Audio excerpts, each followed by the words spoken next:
અમૃતવાણીમાં વિચાર ગંગા વહેવડાવી અમો સૌને પાવન કરે. જય અવધૂત. ઓમ ગોરક્ષનાથાય વિદ્મહે શિવસ્વરૂપાય ધીમહિ તન્નો ગુરુમછેન્દ્ર પ્રિયાય પ્રચોદયાત.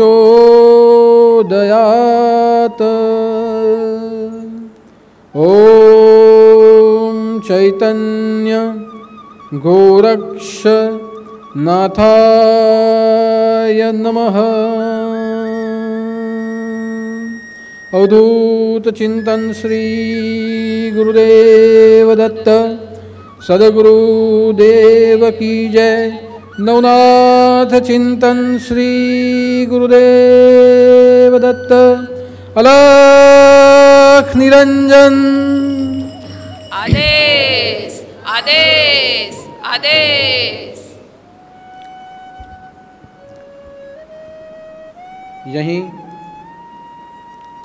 हम सबके हृदय में परम योगेश्वर स्वरूप में उपस्थित, परम परमेश्वर स्वरूप में उपस्थित साक्षात ज्ञान स्वरूप में उपस्थित ऐसे सद्गुरु के चरणों में मेरे कोटि कोटि नमन. और साथ साथ पिछले कई गुरुवार से जिनकी विचारधारा का हम श्रवण कर रहे हैं, जिस विचारधारा का हम हमारे जीवन में आचरण कर रहे हैं और गोरखबाणी के रूप में भगवान श्री गोरक्षनाथ जी की विचारधारा को समझते हुए हम हमारे जीवन को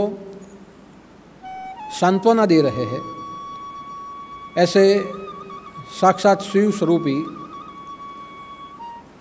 परम इष्ट अवतारी महापुरुष श्री गोरक्षनाथ जी के चरणों में मेरे कोटि कोटि नमन.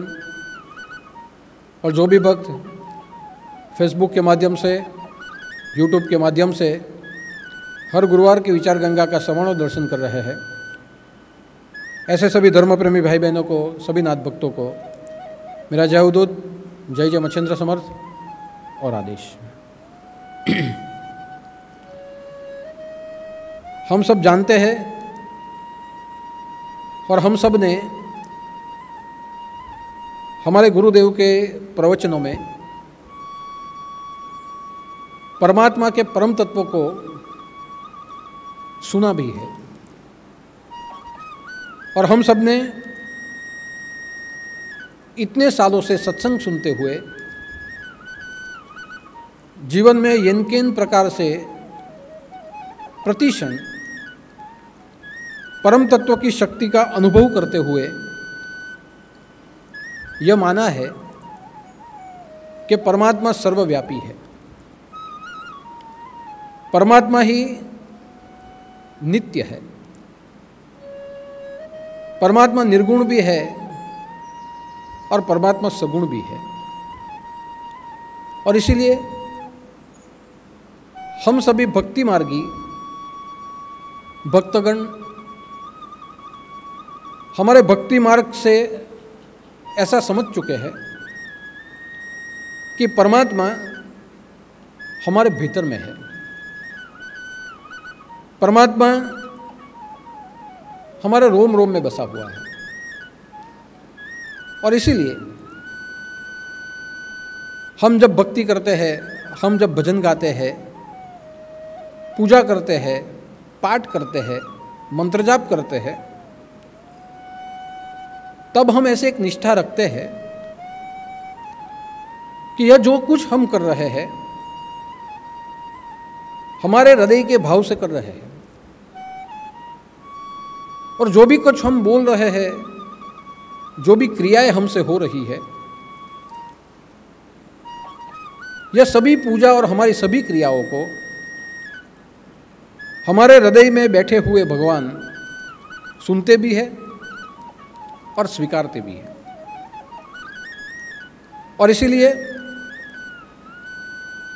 हमारे जीवन में हमें प्रतिक्षण भक्ति करते हुए अनुभव भी आए हैं कि परमात्मा हृदय में ही बसा हुआ है और प्रतिक्षण हम जो कहे वो सुनता भी है और जहाँ जहाँ जरूर पड़े वहाँ हमें मार्गदर्शन भी वो देता है। अगर हम कर्म मार्गी होते तो परमात्मा हमारे कर्तव्य में बसा हुआ है ऐसा समझते।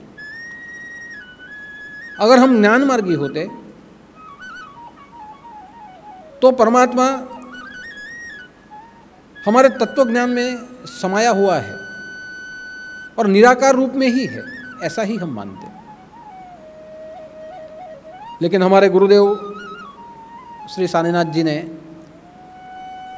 हमें बरसों से यही समझाया है कि हम भक्ति मार्गी है। हम सगुण रूप को भी मानते हैं, हम निर्गुण रूप को भी मानते हैं और इसीलिए हम जो भी कुछ करते हैं वो हमारे हृदय में अंदर बैठा हुआ निराकार ब्रह्म सुनता है और हमारे सामने रखी हुई साकार मूर्ति उसका स्वीकार करती है। अतः निर्गुण और सगुण ये दोनों रूपों को हम सब भक्ति मार्गी श्रद्धा से मानते आए हैं। लेकिन यह विश्व बहुत बड़ा है। यह विश्व में भिन्न भिन्न प्रकार के लोग हैं। यह विश्व में भिन्न भिन्न मति वाले विद्वान हैं और परमात्मा के अस्तित्व को भिन्न भिन्न रूप से स्वीकारने वाले व्यक्तित्व भी पड़े हुए हैं। इसलिए आप देख सकते हैं कि जो आस्तिक है, जिसमें आस्था है, वो जरूर मानेगा कि परमात्मा सगुण भी है और परमात्मा निर्गुण भी है। सब जगह परमात्मा का व्याप्त है। परमात्मा का अस्तित्व है ऐसा मानने वाला व्यक्तित्व आस्तिक होता है। नास्तिक व्यक्तित्व को भी हमने देखा है कि जो परमात्मा का अस्वीकार करता है, जो दिखता ही नहीं वो होगा कैसे। जिसे आप हो ऐसा मानते हो ये आपका भ्रम है। जो कुछ होता है हमारी स्वयं की बुद्धि से होता है।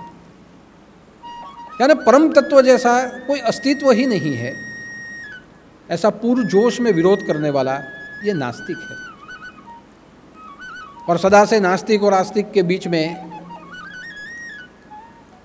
एक युद्ध भी है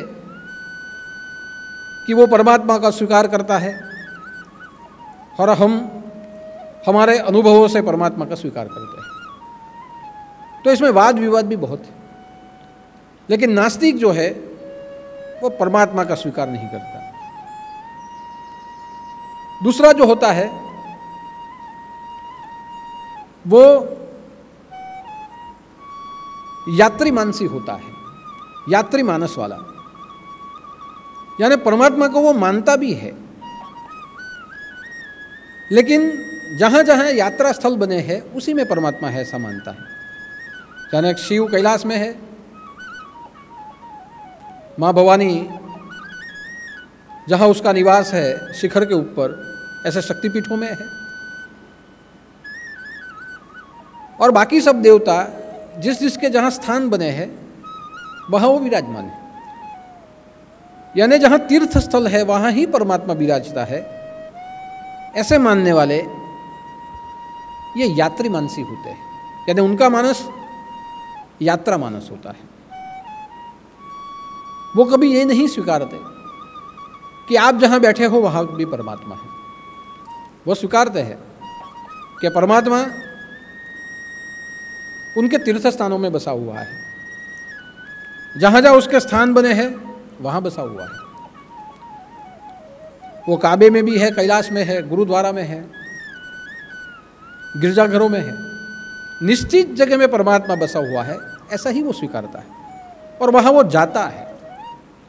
हर जगह पे जाता है और अपनी आस्था ऐसे केंद्रों में वो रखता है, लेकिन वो कभी नहीं स्वीकारता या बहुत कम मानता है कि आप जहाँ बैठे हो वहीं आपके अंतर में परमात्मा है। दूसरा होता है एक सांप्रदायिक मानस, सांप्रदायिक व्यक्तित्व, जो हमेशा ऐसे ही मानता है कि मेरे धर्म ग्रंथों में जैसा बताया है वैसा ही परमात्मा है। यानी हम जिस प्रणाली को मानते हैं, हम जिस धर्म को मानते हैं, परमात्मा ऐसा ही है। हिंदू मानते हैं कि 33 करोड़ देवी देवता जो है वो ही भगवान है, लेकिन हिंदू मानस निर्गुण भी को भी मानता है। मुस्लिम मानते हैं कि हम कभी साकार रूप को नहीं मानते, हम निराकार रूप को मानते हैं, परमात्मा निराकार है। ठीक वैसे ही जो क्रिश्चियन है वो मानते हैं कि परमात्मा केवल यीशु ही है, यीशु के उपरांत कोई परमात्मा है नहीं। तो ऐसे जो पारसी है वो मानते हैं कि अग्नि प्रकृति का स्वरूप है, बिना अग्नि के हमारा अस्तित्व ही नहीं।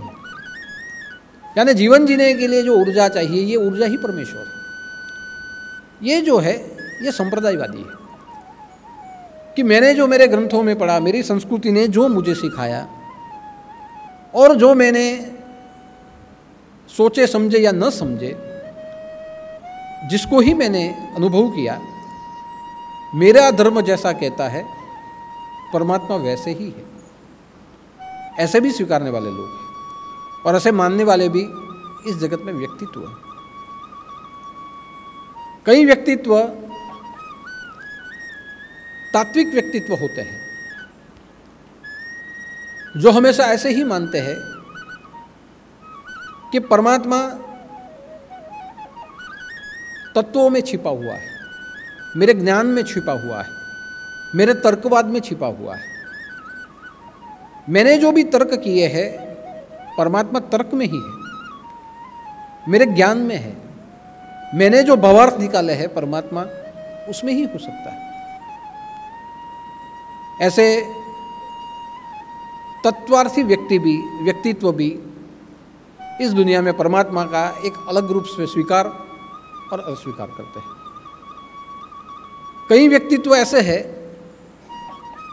जो संशयी व्यक्तित्व है, जो हमेशा ऐसे ही कहते हैं कि अगर परमात्मा होता तो दुनिया में लोग दुखी क्यों होते, अगर परमात्मा होता तो दुनिया में लोग भूखे क्यों मरते, अगर परमात्मा होता तो अकाल क्यों पड़ता, अतिवृष्टि क्यों होती, अनावृष्टि क्यों होती, महामारी क्यों फैलती,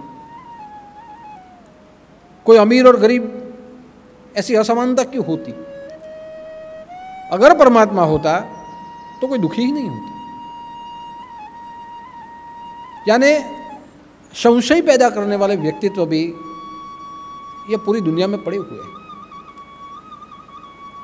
कई व्यक्तित्व ऐसे हैं जो निसर्गवादी व्यक्तित्व है, जो सहज रूप से ऐसा स्वीकार करते हैं कि परमात्मा यही प्रकृति है, जो पृथ्वी है, जल है, अग्नि है, वायु है, पेड़ पौधे हैं, यही से कुदरत पूरे काल चक्र को चलाती है, यही से जीवन मरण के चक्र को चलाया जाता है। प्रकृति ही परमात्मा है।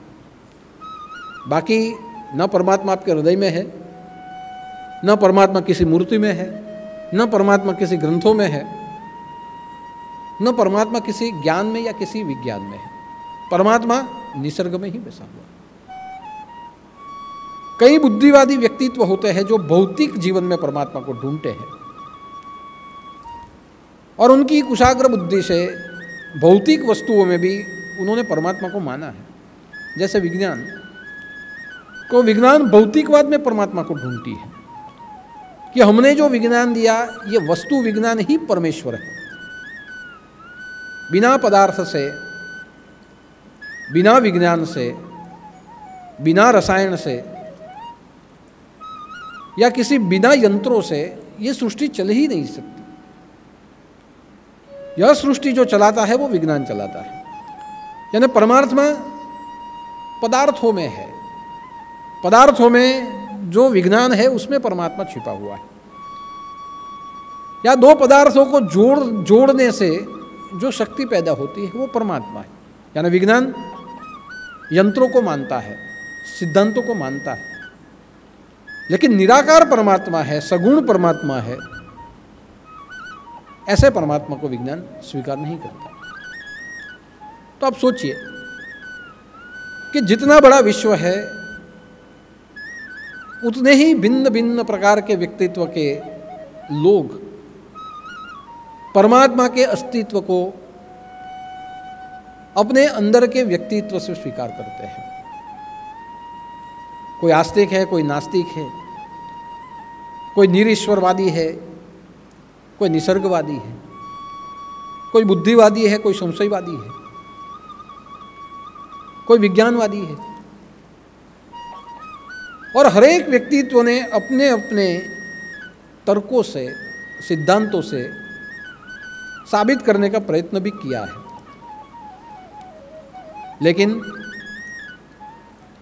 जैसा व्यक्तित्व है वैसा वो साबित भले करे, लेकिन हम जिसका आचरण करते हैं, हम जिसे मानते हैं और हमारे जीवन में जिसका अनुभव आया है, ऐसे हमारे नाथ संप्रदाय की परंपरा के परम योगी, शिव योगी, महायोगी, योगींद्र श्री गोरक्षनाथ जी यह वास्तविक व्यक्तित्व से परमात्मा का स्वीकार करते हैं। गोरक्षनाथ न तो आस्तिक है, न तो नास्तिक है, न निसर्गवादी है, न विज्ञानवादी है, न तत्वार्थी है, न कोई और है। ज्ञान भक्ति कर्म से भी ऊपर है। और इसलिए गोरक्षनाथ जी मानते हैं कि परमात्मा वास्तविकता में समाया हुआ है। अब यहां हम सोचेंगे कि वास्तविकता क्या है। तो वास्तविकता का अर्थ होता है आप जहां हो वहां भी परमात्मा है, आप जहां नहीं हो वहीं भी परमात्मा है, आपकी दृष्टि जिसे देख ले वो भी परमात्मा है, आपकी दृष्टि से अगोचर जो है वो भी परमात्मा है, इंद्रिय जिसका अनुभव कर पाए वो भी परम तत्व है, जो इंद्रियों से अनुभव न हो सके, इंद्रियातीत, वो भी परमात्मा है। परमात्मा अंदर और बाहर सब जगह पे है। परमात्मा पूरे विश्व में व्याप्त हो चुका है। सर्वस्थापक जो है वो परमात्मा है, यानी सर्वव्यापक से भी ज्यादा सर्वस्थापक जो है वो परमात्मा। व्यापक का अर्थ होता है समाया हुआ, लेकिन स्थापक का अर्थ होता है जो हमेशा के लिए, जिसके द्वारा ही सृष्टि के कण कण की उत्पत्ति होती है, ऐसी शक्ति, स्थापन शक्ति, जिसके स्थापन होने से विश्व है और जिसके अस्थापन होने से विश्व का प्रलय हो जाता है, ऐसा जो है वो परमात्मा है। यानी वास्तविकता में परमात्मा समाया हुआ है। कोई एक केंद्र में नहीं, कोई एक जगह में नहीं, कोई एक मान्यता में नहीं, कोई एक ग्रंथ में नहीं। परमात्मा वास्तविक रूप में है, लेकिन हम देखते हुए भी उसे नहीं देख पाते। मानो देख लिया तो उसे सोच नहीं पाते, उसे विचार नहीं पाते। विचारों से भी समझ लिया तो उसका अनुभव नहीं कर पाते। ऐसा जो है वो परमात्मा है। यानी गोरक्षनाथ परमात्मा को वास्तविक व्यक्तित्व से मानते हैं। वास्तविकतावादी जिसका व्यक्तित्व है, जिसकी विचारधारा है, वो गोरक्षनाथ जी है। और इसलिए आज की गोरखवाणी ये बहुत गहन है। और आज की विचार गोरखवाणी में गोरक्षनाथ ने हमें उपाय बताए हैं कि किस उपाय, कैसे उपाय से आप उसका अनुभव कर सकते हैं। परमात्मा की प्राप्ति का महत्व का केंद्र क्या है, और परमात्मा कैसे वास्तविक है, ऐसा रहस्य जहाँ समझाया गया है, ये आज की विचार गंगा है। यानी आज की विचार गंगा बहुत ही गहन है, और यह विचार गंगा केवल सुनने से नहीं, अनुभव करने से नहीं, धीरे धीरे इसका चिंतन करने से ही हम समझ पाएंगे। यहाँ मैंने आज की विचार गंगा बहुत समझते हुए लिखी है। मेरा बहुत मन का मंथन हुआ है, पूरी रात भर इसके चिंतन में मैं सोया नहीं, इसके लिए मैंने पूरी रात चिंतन किया है। और पूरी रात हर 5 मिनट नींद लगती है, उड़ जाती है, यही विचार मेरे मन में चालू है। यानी ऐसी गहन विचारधारा ये आज की विचार गंगा है। तो आज की जो गोरखबानी है, इसको मैं 2 विभाग में डिवाइड कर दूंगा। आज जो मैं आपको समझाऊंगा उसका एक अर्थ समझाऊंगा, और दूसरे गुरुवार को मैं यही विचार गंगा का दूसरा अर्थ आपके सामने रखूंगा। आज का अर्थ गोरखबानी में जैसे लिखा गया है वैसे सीधा अर्थ मैंने लिया है। यहाँ योग मार्ग की भी चर्चा है, यहाँ हमारे अंतःकरण के भीतर की भी चर्चा है, लेकिन अगले गुरुवार को जो विचारवाणी होगी यही विचारवाणी होगी, लेकिन उसको मैं दूसरे रूप में, व्यवहारिक रूप में आपके सामने रखूंगा। यानी आज के गुरुवार की विचारधारा कुछ और कहती है, गोरखबानी तो एक ही है, लेकिन आज कुछ और रहस्य है।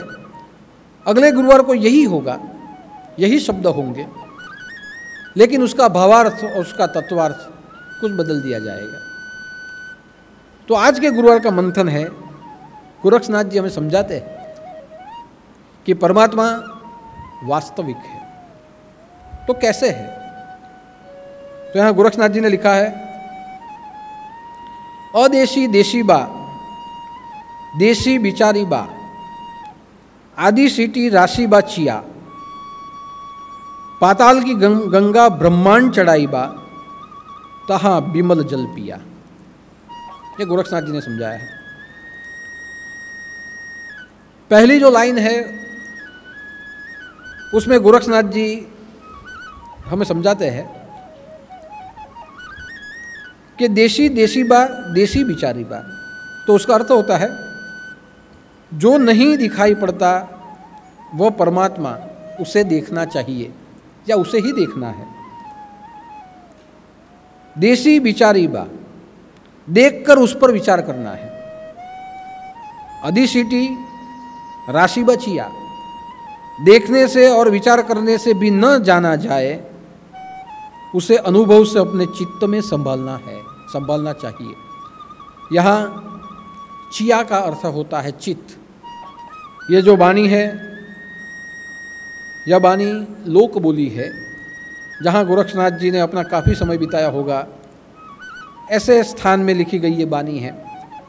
और ज़्यादातर देशी बा, बिचारी बा, राशि बा ऐसे जो शब्द होते हैं वो बंगाल और नेपाल में ऐसे शब्दों का प्रयोग वहाँ की बोली में किया जाता है।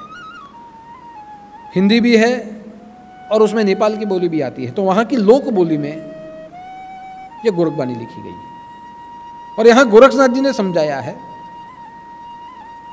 कि जो महत्व है वो चिया का है। चिया यानी अपने चित्त का महत्व है।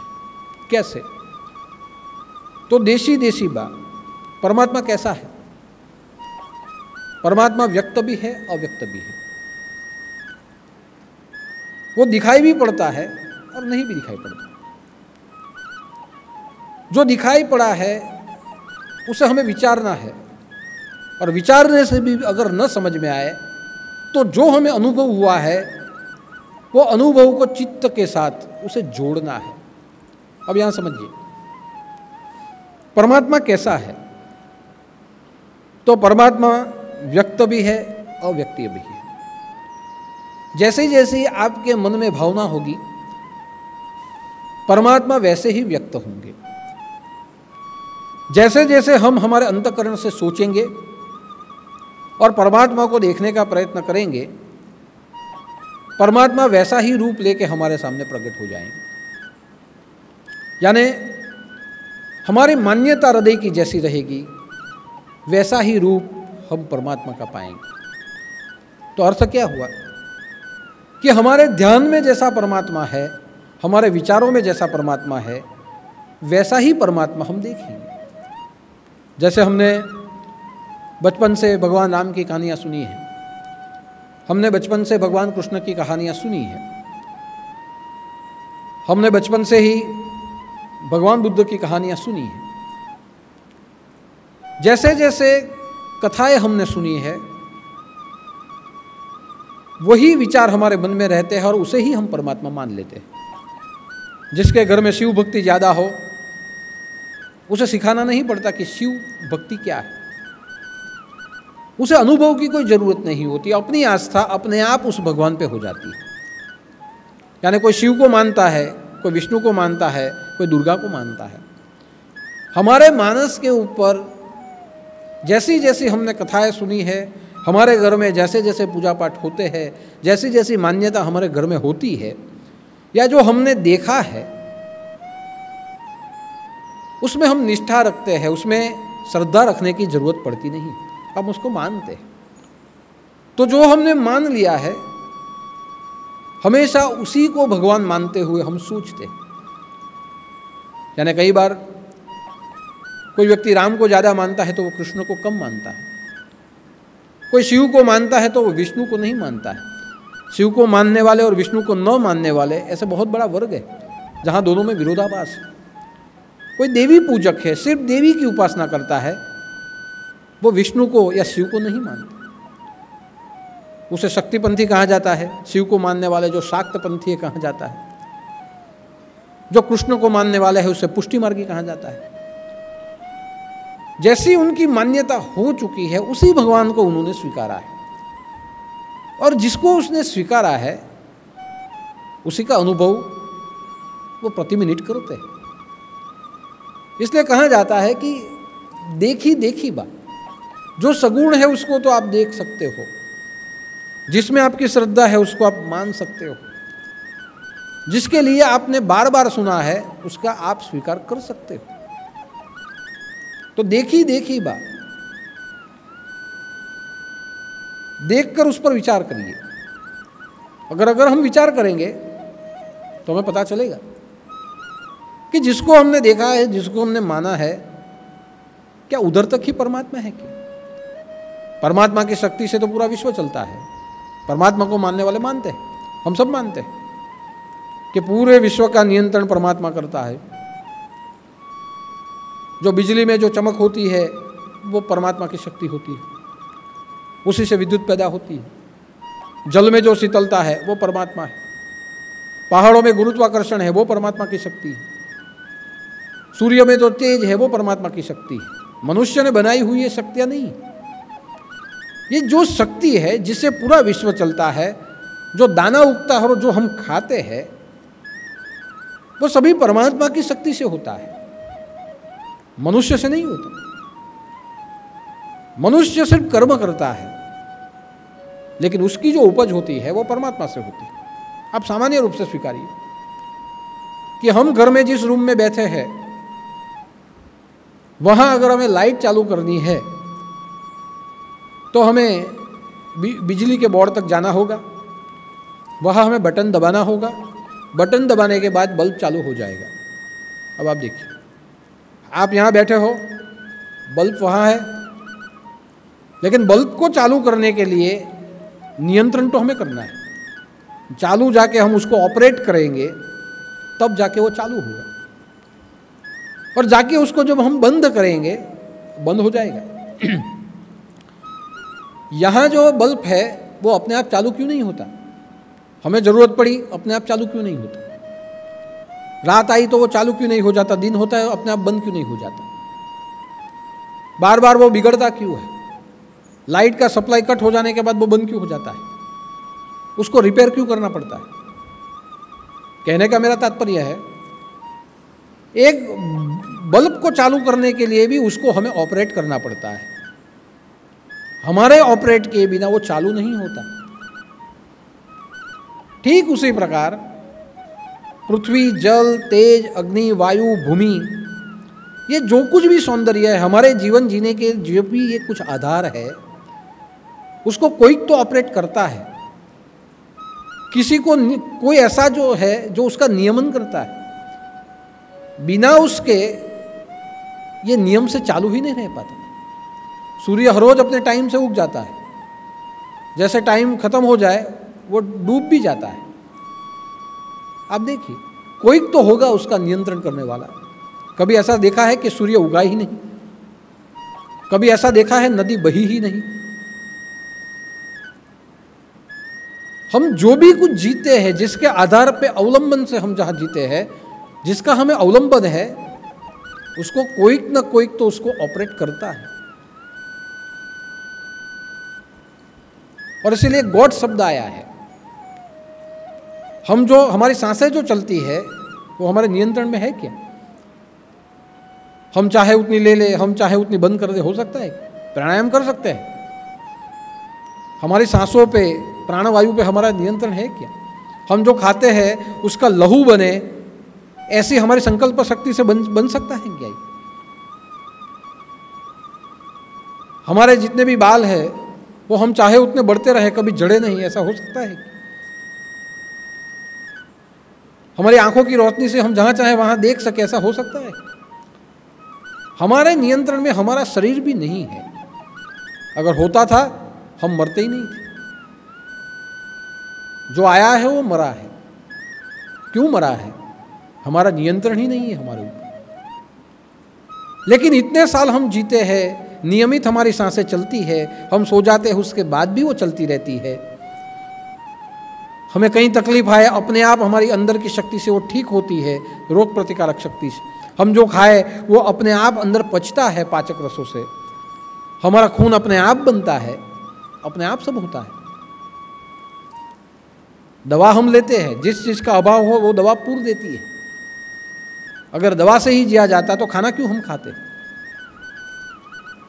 उठते बैठते हर जगह हमारे शरीर के कोष चलते हैं, बाल झड़ते हैं, उगते हैं, हमें पता भी नहीं चलता। हमारे अंदर में जो बिगाड़ होता है वो सुबह में वेस्ट में वो निकल जाता है, तब जाके हम कुछ अंदर नया खा सकते हैं, नई शक्ति बना सकते हैं।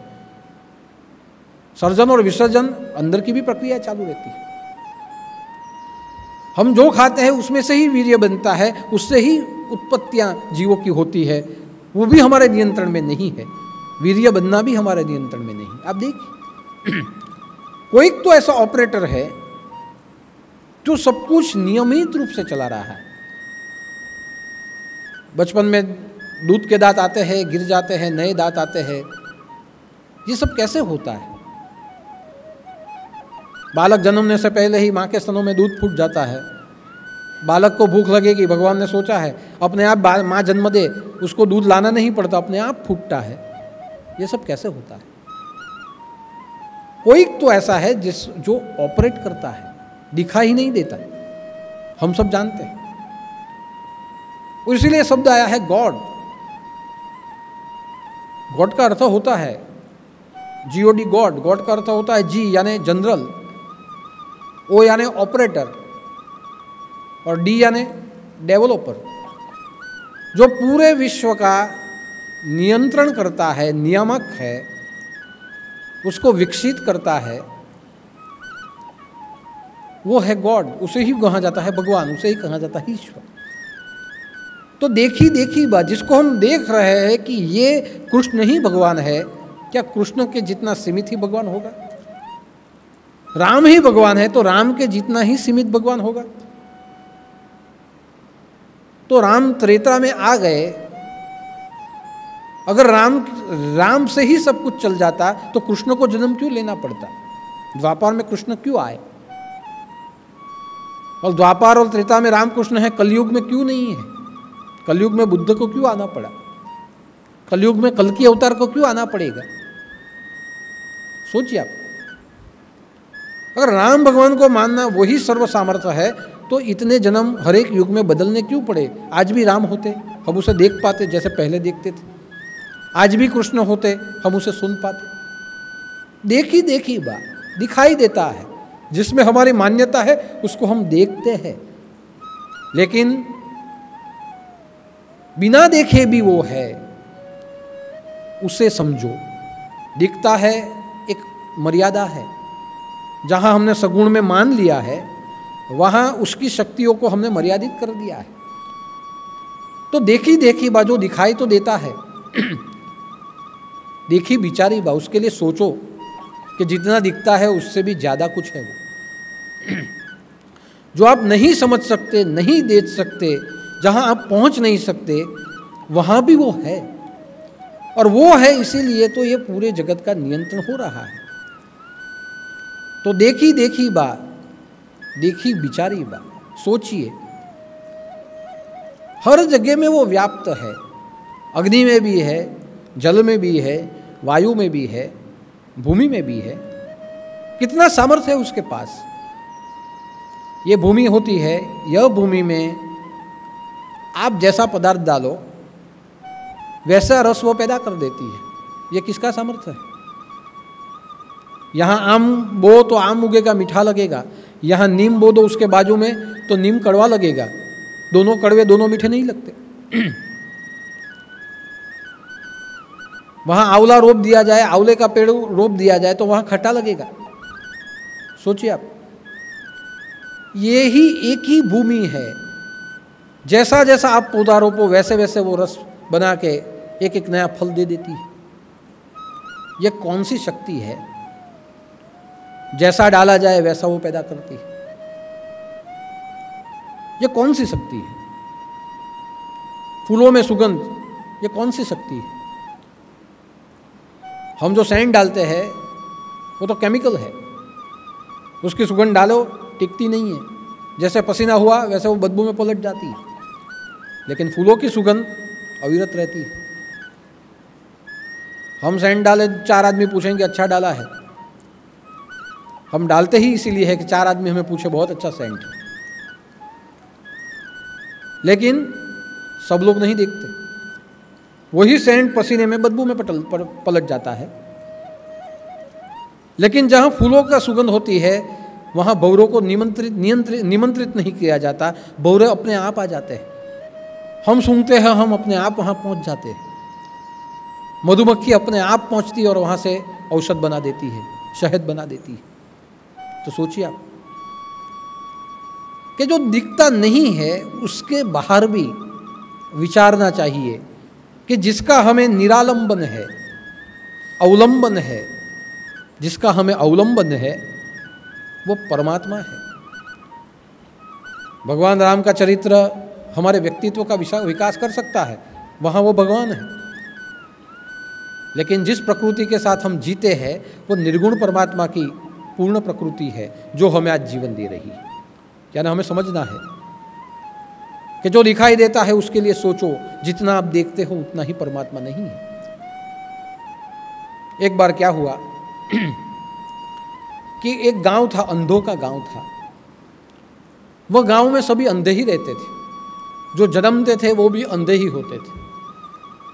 अंधे ही बच्चे, अंधे बूढ़े, अंधे युवान, सब अंधे रहते थे। ये अंधों ने कभी कुछ देखा ही नहीं था। जीते जरूर थे, सुनते थे, लेकिन कुछ देखा नहीं था। एक बार कहानियों में कई बार उन्होंने सुना कि जंगल में एक महाकाय प्राणी होता है जिसे हाथी कहते हैं। हाथी के बारे में सुना था। एक बार क्या हुआ किसी ने आके समाचार दिए अंधों को कि भाई सब संभाल के रहना, जंगल में से एक हाथी पागल हो चुका है और तुम्हारे गांव की ओर दौड़ता हुआ आ रहा है। तो अगर वो आए तो संभालना, नहीं तो वो किसी को भी कुचल देगा। अभी जैसे हाथी की बात की, अंधों ने हाथी को सुना था, देखा नहीं था। तो जितने अंधे थे उसको उत्सुकता हो गई कि हाथी आ रहा है क्या, चलो आज तो हाथी को देखेंगे। देखिए, अंधे देखने के लिए निकले, आज तो हाथी को देखेंगे। हाथी बहुत महाकाय होता है, आज तो देखेंगे, हमारे गांव की ओर ही आ रहा है। जैसे हाथी आया, किसी ने कहा हाथी आ गया, सबने हाथी की आवाज़ सुनी और सब इधर उधर भागने लगे। हाथी आया, किसी को कुछ दिखता नहीं। जैसे हाथी आया वैसे उसको देखने के लिए प्रयत्न करने लगे। वे अंधे की आंखें तो नहीं होती, वो कैसे देखते हैं। तो जैसे हाथी आके खड़ा रहा वैसे सबने हाथी का स्पर्श किया। किसी ने उसके पैर पकड़ लिए, किसी ने उसकी सूंड पकड़ ली, किसी ने उसके दांत पकड़ लिए, किसी ने उसका बदन पकड़ा, पूरा पेट पकड़ लिया, किसी ने उसकी पूंछ पकड़ ली, किसी ने उसके कान पकड़े, और सब पकड़ लिया। बाद में सबने मना, हाँ हमने हाथी को देख लिया, हाथी को देख लिया। हाथी चला गया। अंदर अंदर सब बातें करने लगे, अरे आज तो हमने हाथी को देखा। जिसने कान पकड़ा था उसने कहा कि हाथी तो सुपड़े जैसा है। जिसने पूंछ पकड़ी है उसने कहा नहीं नहीं नहीं, तुम बोलते हो, गलत बोलते हो, मैंने हाथी को देखा, हाथी तो रस्सी जैसा ही है। किसी दूसरे ने कहा कि आप दोनों गलत हो, मैंने देखा वो सही है, मैंने अपने दोनों हाथों से उसको स्पर्श किया है, देखा है, हाथी खंबे जैसा है, उसके पैर पकड़े थे हाथी। किसी ने आके बोला आप सब बोलते हो, गलत है, मैंने अपने दोनों हाथों से पूरे शरीर से हाथी को पकड़ा है। हाथी तो इतना बड़ा है कि वो पकड़ में नहीं आता, उसने उसके पेट को पकड़ा था। सब लोग अंदर अंदर लड़ने लगे कि मैंने जो हाथी देखा है वो सही है, तुम गलत हो, तुम गलत। वाद और विवाद होने लगा। वहां से एक महात्मा जा रहे थे। जो महात्मा अंधे नहीं थे, उसकी आंखें थी। वाद विवाद होने लगा, वाद विवाद झगड़े में पलट गया, झगड़े से लड़ाई शुरू हो गई, सब एक दूसरे को मारने लगे। महात्मा वहां से गए। महात्मा ने सोचा ये अंधे कैसे लड़ रहे हैं, क्या हुआ इनमें, किस बात की खींचातानी है, क्या चाहिए इन्हें। पूछा भाई ठहरो, लड़ क्यों रहे? तो लड़ इसलिए रहे हैं कि मैं जो कहता हूं वो सही है, ये कहता है ये गलत है, मैंने जो कहा ये मानता नहीं। महात्मा ने कहा क्या कहा और क्या गलत क्या सही?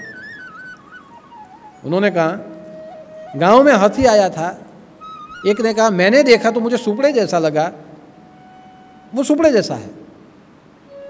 ये कहता है कि हाथी रस्सी जैसा है। ये दो हाथी रस्सी और सुपड़े जैसी बात करते हैं। मैंने देखा है हाथी खंबे जैसा था।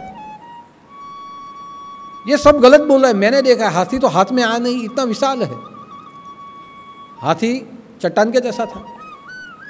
हम सब मैं सही हूं, ये सब गलत है। आप बताइए, आपकी तो आंखें हैं, आप बताइए हम में सही कौन? महात्मा बहुत हंसे महात्मा, कि जिसको दिखाई नहीं देता ये कह रहे कि हमने हाथी को देखा है और मैं सही। बहुत हंसे बात। सब लोग आश्चर्य में पड़े कि हम लड़ रहे हैं, आप हंसते हो। आप बताइए कैसा है हाथी? महात्मा ने कहा मैं हंसू नहीं तो क्या करूं, पहले तो आपको दिखता नहीं, और दिखने के बाद भी आप दावा करते हैं कि मैंने देखा है, मैंने देखा है। देखिए आप सब एक तरह से सही हो। हाथी रस्सी जैसा भी है, हाथी सुपड़े जैसा भी है, हाथी चट्टान जैसा भी है, हाथी खंभे जैसा भी है। एक तरह से आप सही हो। लेकिन दूसरी बाजू देखा जाए तो आप सब गलत हो। क्यों? दूसरी बाजू देखा जाए तो आप सबको मिला दिया जाए, उससे भी बड़ा हाथी है। आपने कहा वैसा भी है और आपने नहीं कहा वैसा भी है। इतना व्यापक है कि जो जो आपने कहा उतना मिला दिया जाए, उससे भी बड़ा हाथी होता है। कैसे? तब महात्मा ने कहा कि आपने जिसे स्पर्श किया उसे ही मान लिया कि यह हाथी है। आपकी बुद्धि ने उसे ही स्वीकार कर लिया है हाथी, क्योंकि आपको दिखाई नहीं देता, आपने स्पर्श से देखा है कि यही हाथी है।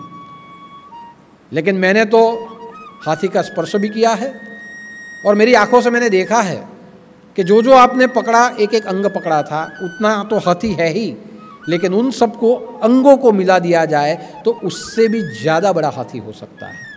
बहुत कुछ आपको समझना बाकी है। अब यही बात हो रही है। किसने कहा कि परमात्मा नहीं है, किसी ने कहा परमात्मा है, किसी ने कहा मेरे धर्म ग्रंथों में लिखा वैसा परमात्मा है, कोई कहे मैं जहाँ जिस स्थान में जाता हूँ उस तीर्थ स्थान में परमात्मा है, कोई कहता है वस्तु में परमात्मा है। हम सब अंधे हैं। देखी देखी बात, देख तो रहे आंखों से नहीं, स्पर्श कर रहे हैं, चर्म चक्षु से देख रहे हैं। अगर चर्म चक्षु से देखेंगे तो परमात्मा जैसे अंधों को दिखा वैसे ही दिखेगा। एक एक अंग को पकड़ के हम बोल रहे हैं कि मैंने जो कहा परमात्मा ऐसा है, मैंने जो कहा परमात्मा ऐसा है, मैंने कहा परमात्मा कृष्ण में है, मैंने कहा परमात्मा राम में है, मैंने कहा परमात्मा दुर्गा में है। देख तो रहे, चर्म चक्षु से देख रहे। लेकिन देखी बिचारी बात, कोई ज्ञानी हो तो वो चर्म चक्षु से तो देखता है, लेकिन अंतर की आंखों से देख के वो बता सकता है कि चर्म चक्षु से जो आप देखते हो वो स्पर्श है, लेकिन ज्ञान चक्षु से देखा जाए वो उसका अनुभव है। और मैं अनुभव से कहता हूं कि परमात्मा जो आपने मापक कर दिया है उससे भी बहुत बड़ा वो व्यापक है। ये गोरखनाथ जी समझाते हैं कि एक को पकड़ के न रहो। ये जो हम किसी एक को ही पकड़ के उसका ध्यान धरते हैं वही हमारे सामने आता है। बंसी वाला कृष्ण है, उसका हमने ध्यान किया, वही हमारे सामने आता है। धनुर्धारी राम है, वही सामने आता है। लेकिन किसी चित्र में भगवान कृष्ण के पास बंसी न हो और वो चित्र हमारे सामने आ जाए तो हम वो नहीं स्वीकारेंगे। नहीं, हमें तो बंसी वाला ही चाहिए। राम के हाथों में धनुष नहीं हो, हम नहीं स्वीकारेंगे। हमें तो राम, सीता और धनुष सब चाहिए। यारे जैसे वस्तु बदल जाती है वैसे हम उसका अस्वीकार, वही राम का, वही कृष्ण का हम अस्वीकार भी कर सकते हैं। अष्टभुजा वाली देवी है, यही है। क्यों 2 हाथ वाली दुर्गा नहीं हो सकती? हमारे अंदर की मान्यता जहां बदलती दिखे, उस मान्यता से साथ जहां कोई विचार न जुड़े, उसे हम नहीं स्वीकारते। इसलिए कहा गया है कि आत्म साक्षात्कार, ये जो पूरी बातें हो रही है आत्म साक्षात्कार की, कि कैसे आत्म साक्षात्कार किया जाए। देखी देखी बा, देखी बिचारी बा। जो देखते हैं वो है, लेकिन जो नहीं देखता है उसका विचार करो। अगर नहीं देखता है, उसका विचार करने से भी न पता चले तो ध्यान करके अनुभव करो। परमात्मा अनुभव से समझा जा सकता है, परमात्मा साक्षात्कार से समझा जा सकता है। हमारे अंदर जो परिवर्तन होते हैं उससे परमात्मा समझा जा सकता है। परमात्मा को समझने का यंत्र ही है ध्यान। एकाग्र बनो, ध्यान करो, अनुभव में चित्त को जोड़ो। मेन चीज है चित्त, कि ध्यान करो मन का, एकाग्र मन को करो। लेकिन जो अनुभव आते हैं उस अनुभव को अपने चित्त से जोड़ दो, क्योंकि भटकने वाला तो चित्त है, मन तो अंदर है, ले जो बाहर भटकता है वो चित्त है। तो जो अनुभव हो रहा है उसमें चित्त को जोड़ो। अगर चित्त वहां जुड़ गया, अनुभव हो गया, तो समझ लीजिए कि अपने आप आपका जीवन योग मार्ग के ऊपर ध्यान के द्वारा अपने आप सहजा सहज चला जाएगा। यानी ध्यान करे, साक्षात्कार करे, ध्यान करे। आप जिसको मानते हो उसका ध्यान करे, उसका अनुभव आएगा। अनुभव आएगा तो आपको पता चलेगा ईश्वर सर्वव्यापक है।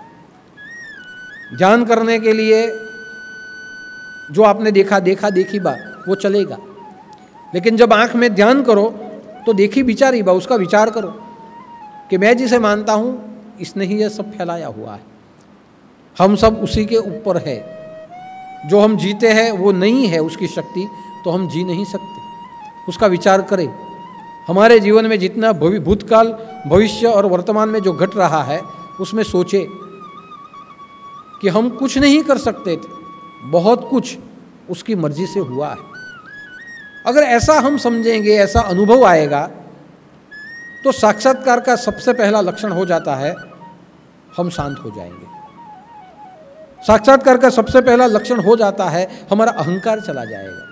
ये जो लड़ाई है हमारे अहंकार की, हमारा अहंकार चला जाएगा। जैसे ध्यान में जाने से, विचार करने से, ध्यान का अर्थ होता है विचार करना, ध्यान का अर्थ होता है विचार को रोकना नहीं, ध्यान का अर्थ होता है विचार करना। कौन से विचारों को रोकना? जो बाहर के जीवन के हैं, जो विचार हमें बाहर खींच ले जाते हैं, जिससे हमारा सही हो जाता है, ऐसे विचारों को रोकना। और कैसे विचारों का सर्जन करना, जो अनुभव परमात्मा का किया है, ऐसी शक्ति का चिंतन करना, उसे कहा जाता है ध्यान। यानी ध्यान में आप चिंतन करते हो।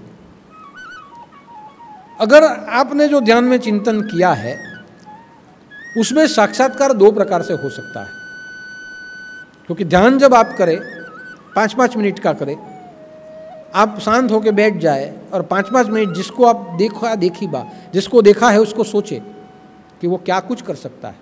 आज हम नहीं मानते। हम जब आश्रम में आए, हमने हमारे गुरुदेव को देखा ही नहीं था, किसी ने सुनाया और हम आए,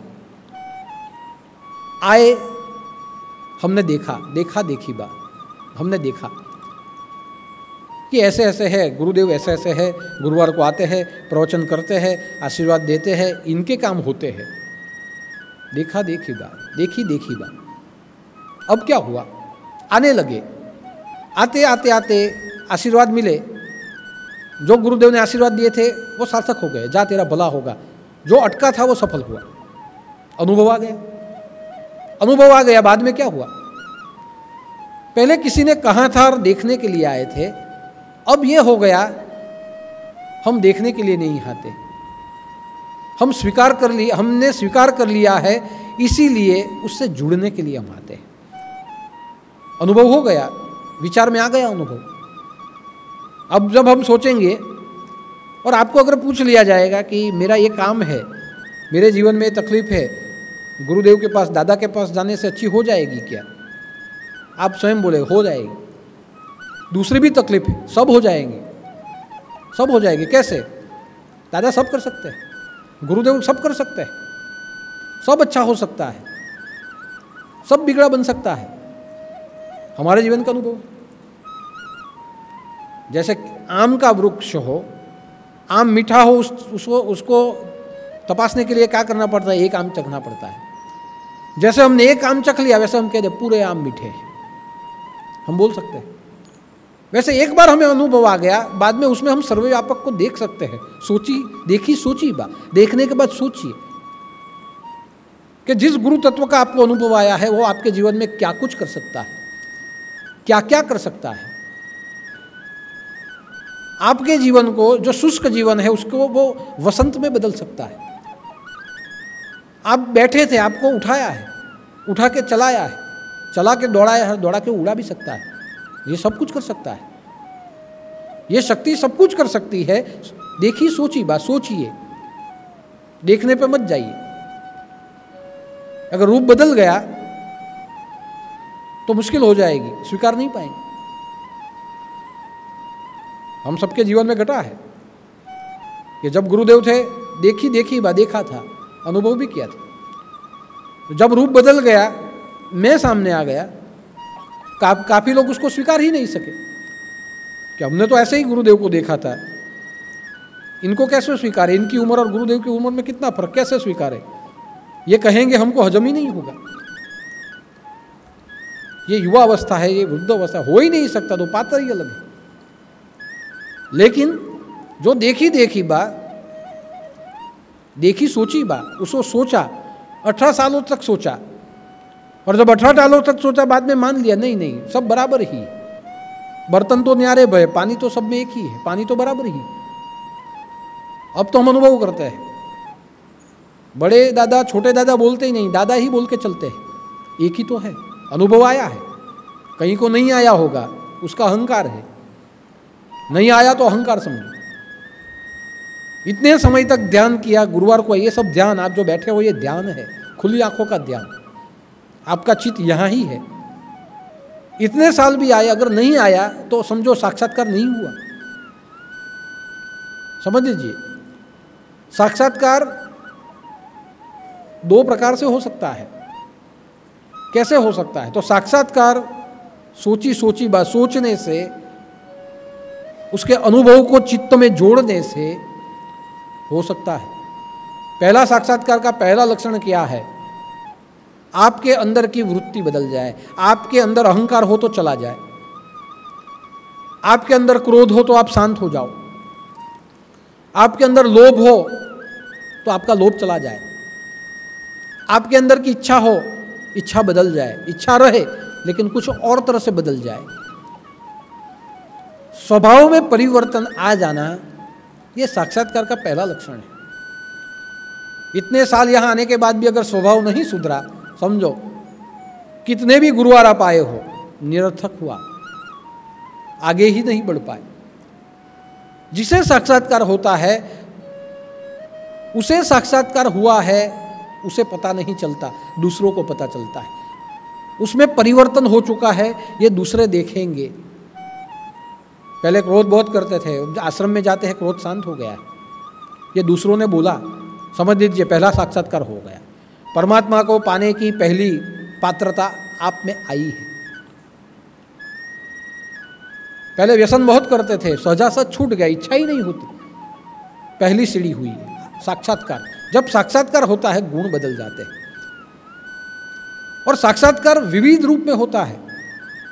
हमारे गुरुदेव को साक्षात्कार हुआ था प्रेम रूप में, इसलिए जो आया उसको वो प्रेम करते थे, अपने जैसा ही समझते थे, जो आया वो दे देते थे, पूरी जिंदगी प्रेम ही करते रहे। उसे कहा जाता है प्रेम रूपी साक्षात्कार। भगवान बुद्ध को साक्षात्कार हुआ था ज्ञान रूपी साक्षात्कार, करुणा रूपी साक्षात्कार, जहां उन्होंने सबके ऊपर करुणा रखी। स्वामी रामकृष्ण परमहंस को हुआ था ज्ञान रूपी साक्षात्कार, पूरी जिंदगी माँ की पूजा करते रहे और जो आते थे उसको ज्ञान देते रहे, बाकी कोई प्रवृत्तियां नहीं की उन्होंने, सिर्फ ज्ञान रूपी साक्षात्कार, उनको ज्ञान रूपी साक्षात्कार हुआ। और वही ज्ञान से विश्व में सभी जगह, अंदर और बाहर, अव्यक्त और व्यक्त दोनों को उसने समझ लिया। स्वामी विवेकानंद को साक्षात्कार हुआ था सेवा साक्षात्कार, जागृति हुई, और जो जागृति हुई उसी जागृति से पूरे विश्व को जागृत कर दिया। दुनिया में रामकृष्ण मिशन से सेवा चालू की, काफी लोगों की सेवा उन्होंने की। मीराबाई को देखा जाए, नामदेव को देखा जाए, नरसिंह मेहता को देखा जाए, तो उनमें जो साक्षात्कार हुआ था, यह साक्षात्कार भजन रूपी साक्षात्कार था, भक्ति रूपी साक्षात्कार, कि भक्ति में ही उन्होंने अंदर और बाहर पूरे विश्व में परमात्मा को देख लिया। यह उनमें साक्षात्कार हुआ था। संत ज्ञानेश्वर को देखिए, तो संत ज्ञानेश्वर को जो साक्षात्कार हुआ था वो यौगिक साक्षात्कार था। उनकी ज्ञानेश्वरी आप पढ़े तो बहुत अलग रूप से लिखी गई है, उसमें गीता के भी सूत्र है, लेकिन उसमें योग मार्ग की बातें हैं। और उन्होंने अपना देश 17 साल की उम्र में यौगिक रूप से छोड़ दिया है। तो ये जो साक्षात्कार था यौगिक रूप का साक्षात्कार था। गोरक्षनाथ जी को जो साक्षात्कार हुआ वास्तविक रूप का साक्षात्कार हुआ। और गोरक्षनाथ जी तो कहते हैं गोरखबानी में कि ध्यान क्या है, ये आगे आएगा, आगे की गोरखबानी में ये सब आएगा। ध्यान क्या है? आंख बंद करते हुए जिसको आपने देखा है, आंख बंद करते हुए जो रूप आपके सामने आता है, वही खुली आंखों से सब में दिखे, यह है ध्यान। परमात्मा की वास्तविकता को देखने के लिए अंदर और बाहर चीज होती ही नहीं। अंतर्मुखी हुए तो बाहर अलग हो गया, बहिर्मुखी हुए तो अंदर अलग हो गया। हम बोलते हैं ना अंतर्मुखी हो जाओ। अगर आप अकेले ही अंतर्मुखी हो गए, आप अंतर्मुखी हुए, तो बाहर की दुनिया अलग हो गई। वास्तविकता तो ऐसे कहती है बाहर और अंदर कुछ है ही नहीं, जहां आप हो वहां ही सब है, ऐसा कोई विभाग ही नहीं है। जो अंदर देखते हो वही बाहर है, जो बाहर देखा है वही अंदर है। बाहर और अंदर में द्वैत भाव करने से परमात्मा की जगह सीमित हो जाती है, अंदर ही है, बाहर नहीं है। ईशावास्यम का श्लोक हरिद्वार का था, तदे जति तदे जति तदे जति तदे जति तद अंतिके तद अंतरस्य सर्वस्य तदु तद सर्वस्व। एक श्लोक आया था 5वां सूत्र कि परमात्मा दूर भी है नजदीक भी, परमात्मा अंदर भी है बाहर भी है, परमात्मा सब जगह है, उसे ही देखा जाए, वास्तविकता ही देखी जाए। तो गोरक्षनाथ जी को जो साक्षात्कार हुआ था वास्तविक साक्षात्कार था। इसलिए आप देख सकते हैं कि नाथ संप्रदाय में कोई भी धर्म, सब धर्म समान है, विहंगम जाति, कोई भी जाति का व्यक्ति हो साधु बन सकता है। हमारे आश्रम में आप देखिए, यहाँ ब्राह्मण भी आते हैं, शूद्र भी, क्षत्रिय भी, सब आते हैं, सब अपने अपने अलग एक साथ बैठ जाते हैं, एक ही थाली में सब खाना खा जाते हैं। यहाँ सब प्रकार के लोग आते हैं।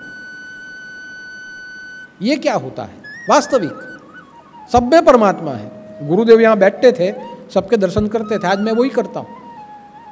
आपके भीतर में जो है उसका दर्शन करता हूँ। अर्थ क्या हुआ? आप में भी वही है जो मुझ में। ये वास्तविक बातें हैं। तो गोरक्षनाथ जी वास्तविक थे। मच्छिंद्रनाथ जी ने प्रवेश कर लिया, वास्तविक। भगवान बन के जाते तो दूर से आशीर्वाद दे देते थे, स्वयं शरीर में दाखिल हो गए, वास्तविक। सेवा जहाँ करनी है वहाँ सेवा कर ली, स्वयं उतर गए उसमें। तो गोरक्षनाथ जी को जो साक्षात्कार हुआ था ये वास्तविक था। हमारे अनुभवों को जब हम चित्त में जोड़ देते हैं तब हमें पहला साक्षात्कार हो जाता है, हमारा स्वभाव बदल जाता है।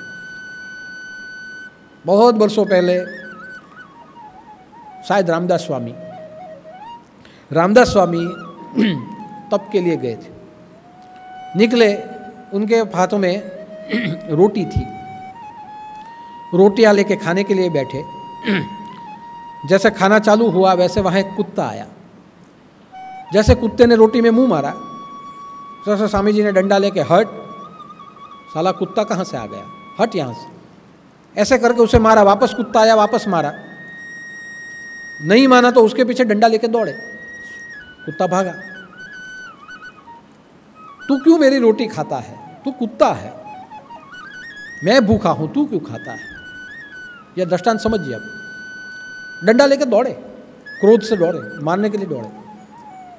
बरसों के बाद जब साक्षात्कार हो गया, वास्तविकता में चले गए, सब तब पूर्ति हो गई, सब बदल चुका था। आए उसी जगह आए, उनको तो पता भी नहीं वो जगह है। भिक्षा मांगी, किसी ने रोटी दी, रोटी के साथ घी भी दिया, तो घी का पात्र और रोटी खाने के लिए बैठे। कुत्ता आया, घटना रिपीट हुई। कुत्ता आया तो चित्र बदल चुका था। क्या था? पहले जब कुत्ता आया था तो लकड़ी लेके मारने के लिए दौड़े थे। आज जब कुत्ता आया तब भी कुत्ते के पीछे वो दौड़ रहे। लेकिन स्थिति क्या थी? पहले कुत्ते को रोटी न देने के लिए लकड़ी से मारने के लिए दौड़ रहे थे, आज कुत्ते को बुला बुला के रोटी के ऊपर घी डालूं और आओ मैं तुझे रोटी खिलाऊं, तेरे में जो ब्रह्म है वही मुझ में है, यह भाव से कुत्ते को बुलाते थे। और कुत्ता जब नहीं आया तो कुत्ते को रोटी के ऊपर घी डाल के हाथ में पात्र लेके कुत्ते के पीछे दौड़े कि अरे कहाँ भागता है, मैं तुम्हें घी वाली रोटी खिलाता हूँ। कुत्ते के पीछे भाग। देखिए, जगह भी वही है, व्यक्ति भी वही है, दोनों पात्र भी वही है। पहले मारने के लिए दौड़े, परिवर्तन हो गया, कुत्ते को घी की रोटी खिलाने के लिए दौड़े। मेरे में से आधी तो खा ले। किसी ने पूछा आप क्यों दौड़ते हो कुत्ते के पीछे? तब उन्होंने बताया उसमें जो है वही मुझ में है, अगर वो खा लेगा तो मेरा पेट भी भर जाएगा। ब्रह्म तो दोनों में एक ही है। ये देखिए साक्षात्कार का प्रभाव यहाँ बदल जाता है। हमारे गुरुदेव थे,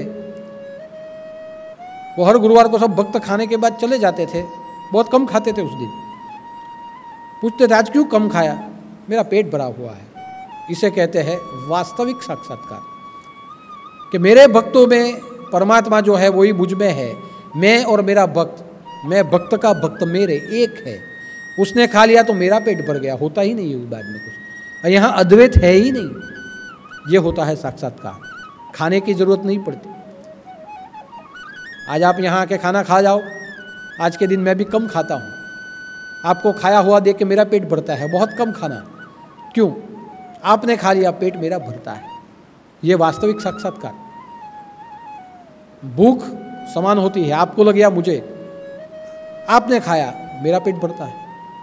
ये साक्षात्कार होता है। यानी कि मेरा कहने का तात्पर्य है कि जब अनुभव को चित्त में जोड़ दिया जाए तो साक्षात्कार बनता है, आपका स्वभाव पलटता है। और दूसरा साक्षात्कार बाद में हो जाता है, जो यहाँ है कि दूसरा ध्यान में साक्षात्कार क्या होता है? तो दूसरा साक्षात्कार ये हो जाता है कि जिसे हमने आंख बंद करके हुए अंदर देखा है वही हर जगह पे हमें दिखाई देता है। यानी पेड़ पेड़ नहीं, पेड़ भी परमात्मा है। पहाड़ पहाड़ नहीं, पहाड़ भी परमात्मा है। घर घर नहीं, परमात्मा का भवन है। सब जगह पे हमें परमात्मा ही दिखता है, कोई वस्तु नहीं रहती। पूरी जितनी भी वस्तुएं हैं ये परमात्मा में पलट जाए। विश्व एक कुटुंब हो जाता है, वसुदेव कुटुंबकम, उसमें हम चले जाते हैं। चेतन से चेतन जुड़ जाता है, और जहां चेतन से चेतन जोड़ दिया जाए वहां ही परमात्मा और आप जीव शिव हो जाता है। जहां आप हो वहीं परमात्मा आपको, आप स्वयं परमात्मा बन जाते हो। परमात्मा का अनुभव आप में ही आपको आ जाता है। वो अंतिम साक्षात्कार होता है। और ऐसा साक्षात्कार तब आता है जब धीरे धीरे धीरे हम हमारे जीवन को वास्तविक रूप में जिए। आप देखिए, हमारी संस्कृति में, मैंने आगे भी बताया था, सभी चीज़ों को भगवान की उपमा दे दी। वड़ के वृक्ष को, उसे भी कल्पवृक्ष माना। पीपल का वृक्ष, उसमें भी विष्णु भगवान है, उसे बोधि वृक्ष माना गया। जो गाय है वो हमें सब देती है, उसे भी भगवान माना गया, उसमें सब देवता का निवास माना गया। भगवान के जितने भी चित्र देखो उसमें सभी प्राणी है। शेर भी है, चीता भी है, वाघ भी है, मगरमच्छ भी है, मछली भी है, उनमें भी भगवान माना गया। चूहे में भी भगवान को माना गया। गणपति अपने बाजू में रखते हैं, ये मेरा अंश है, आत्मा ममवंशी, मेरा ही अंश है। भगवान के शिवालय के सामने नंदी रखा जाए तो उस नंदी को हम पहले पैर छूते हैं, भगवान है, वहाँ हम पहले पैर छूते हैं। बाहर क्यों नहीं? यानी बाहर पैर नहीं छूना है, उसको प्रेम दृष्टि से देखना है। कछुआ वहाँ दिखे, हम पैर पड़ते हैं। तो भगवान ने सब में बताया है कि मैं भी इसमें हूँ। अगर समझो तो मैं और ये अलग है ही नहीं, वैसे आप और मैं अलग है ही नहीं। ये साक्षात्कार जब आ जाए तब जाके वसुदेव कुटुंबकम, आप सबकी सेवा करते हो। लेकिन महत्व का है, अनुभव होना चाहिए। वो कहते हैं ना, एकनाथ महाराज ने कहा था कि साकर दिसे पर गोड़ी दिसत नहीं। यानी खड़ी साकर तो हमें दिखती है, लेकिन उसकी अंदर की मिठास नहीं दिखती, अनुभव नहीं। यानी अनुभव तो आता है, भगवान दिखते तो है, लेकिन अनुभव नहीं आता है। अनुभव क्यों नहीं आता? हमने सिर्फ एक को ही पकड़ा है, सोचा नहीं। देखी देखी बा हुआ है, देखी सोची बा नहीं हुआ। अगर देखी सोची बा हो जाता था तो शक्कर और मिठास दोनों अनुभव हो सकते थे, दिख भी सकता था, अनुभव भी आ सकता था। हमें अनुभव हमारे जीवन से ही जोड़ना है कि क्या क्या अनुभव हमें हुए हैं। अगर ये सब अनुभवों को चित्त में जोड़ दिया जाए और चित्त जब चिंतन करने लगे तो समझ लीजिए दूसरा साक्षात्कार हो जाएगा कि सब में आप भगवान को देखेंगे। एकनाथ महाराज गए शिवलिंग को पानी चढ़ाने के लिए, लेकिन वहाँ पाड़ा पड़ा था, पाड़े को पानी पिला दिया। वो भी वही है, पिला दिया उसे। इसे कहा जाता है अंतिम साक्षात्कार। और ये साक्षात्कार चित्त जहाँ जुड़ जाए वहाँ होता है। इसलिए गोरक्षनाथ ने कहा, आदि सीटी राशि बाचिया, चित्त में जोड़ दिया जाए तो क्या होगा? पाताल की गंगा ब्रह्मांड चढ़ाई बा, तहाँ विमल जल पिया। तो क्या होगा? ध्यान करते जाएंगे तो क्या होगा? अपने आप योगिक क्रिया हो जाएगी। देखिए, ध्यान धीरे धीरे जैसे जैसे ध्यान हो जाता है वैसे वैसे हम समाधि में चले जाते हैं। जैसे जैसे समाधि बढ़ती जाती है, योगिक क्रिया सहज होती है, वैसे वैसे कुंडली का उत्थान हो जाता है। यहाँ योगिक बात की गई। कैसा साक्षात्कार? पाताल की गंगा ब्रह्मांड चढ़ाई बा। यहाँ लिखा है कि पाताल यानी मूलाधार चक्र, ये जो चक्र है हमारा मूलाधार, हमारे दंड के पीछे, ये जो हमारा मणका है उसके पीछे, मेरुदंड के पीछे नीचे मूलाधार चक्र है सबसे। यहाँ यही हमारे जीवन का आधार है, मूलाधार। यहाँ से उत्पत्ति है, जीव की उत्पत्ति कहाँ से होती है? मूलाधार से। तो ये जो मूलाधार है ये पाताल गंगा है। पाताल गंगा क्यों? यहाँ कुंडलिनी है, कुंडलिनी को नीचे से ऊपर जाना है। देखिए, हम भी ऊपर से नीचे आए हैं। जीव पहले ऊपर था परमात्मा के पास, हम नीचे आ गए, पाताल में आ गए, नरक में आ गए। अब हम यहाँ कितना दुख भुगते हैं। भगवान क्या कहता है? भक्ति करो, सेवा करो, कर्म करो, आओ मेरे पास, ऊपर उठो। ऊपर उठते हैं। वैसे मूलाधार चक्र नरक में पड़ा है, पाताल में है, यहाँ है नीचे, जहाँ से उत्पत्ति स्खलन होता है, जहाँ से विष्ठा होती है, जहाँ से मूत्र होता है, जहाँ से वीर्य पैदा होता है, जहाँ वासना बनती है, उसके बनने का केंद्र है मूलाधार। वासना का जहाँ उत्थान हो जाता है, जहाँ वासना बढ़ती है, जहाँ संतति पैदा होती है, संसार पैदा होता है, यहीं से सब होता है। रावण भी यहीं से आया, सब यहीं से आए हैं। तो ये पूरा संसार पैदा होता है, ये पाताल है, अंधेरा है वहाँ। तो पाताल की गंगा ब्रह्मांड चढ़ाई बा, ब्रह्मांड यानी यहाँ आए। कैसे आए? तो मूल कुंडलिनी शक्ति, जैसे जैसे ध्यान धरेंगे, जैसे जैसे जप करेंगे, धीरे धीरे धीरे आपका चित्त वहाँ जुड़ेगा, वैसे विकल्पिक समाधि चालू होगी। विकल्पिक समाधि जहाँ परमात्मा का अनुभव करे, उसे अपने से थोड़ा भिन्न देख पाए, मैं और वो आमने सामने है, ये विकल्पिक समाधि। वो जहाँ एक दूसरे के साथ जुड़ने की बात आए, आईना जैसे है वैसे, मैं हूँ वही वो है, वो समझ में आए, वो विकल्पिक समाधि। और जहाँ एक हो जाए, शून्य हो जाए, उसे कहते हैं निर्विकल्प समाधि। तो कुंडलिनी शक्ति अपने आप उत्थान होगी, कुंडली जागृत होगी। कुंडली जैसे जागृत होगी, वैसे कुंडलिनी मूलाधार चक्र को छोड़ती हुई, उसके अनाहत चक्र को छोड़ती हुई धीरे धीरे मणिपुर चक्र में दाखिल हो जाएगी। और मणिपुर चक्र में दाखिल होते हुए यहाँ विशुद्ध बाहु चक्र है, हृदय चक्र, वहाँ दाखिल होगी। हृदय चक्र से दाखिल होते हुए वो विशुद्ध चक्र पर जाएगी और धीरे धीरे धीरे करती हुई वो आज्ञा चक्र और आज्ञा चक्र से वो सहस्त्राल चक्र में चली जाएगी। जहाँ वो एक के बाद एक चक्रों को वो शुद्ध करेगी, वैसे वैसे हमारे विचारों में परिवर्तन आएगा, हमारे शरीर में परिवर्तन आएगा। जो परिवर्तन आएगा वो हम दुनिया में लोग देखेंगे। और ऐसा ऐसा परिवर्तन आएगा, चक्र शुद्ध होते जाएंगे। यहाँ जब कुंडली आ जाएगी, कुंडली निराकार हो जाएगी। और निराकार होने के बाद कुंडली ईडा पिंगला और सुषुम्ना, जहाँ सुषुम्ना, ईडा पिंगला और सुषुम्ना, जहाँ सुषुम्ना नाली है उसके अंदर प्रवाहित हो जाएगी और बाद में वो तेज हो जाएगी, तेजोमयी बन जाएगी।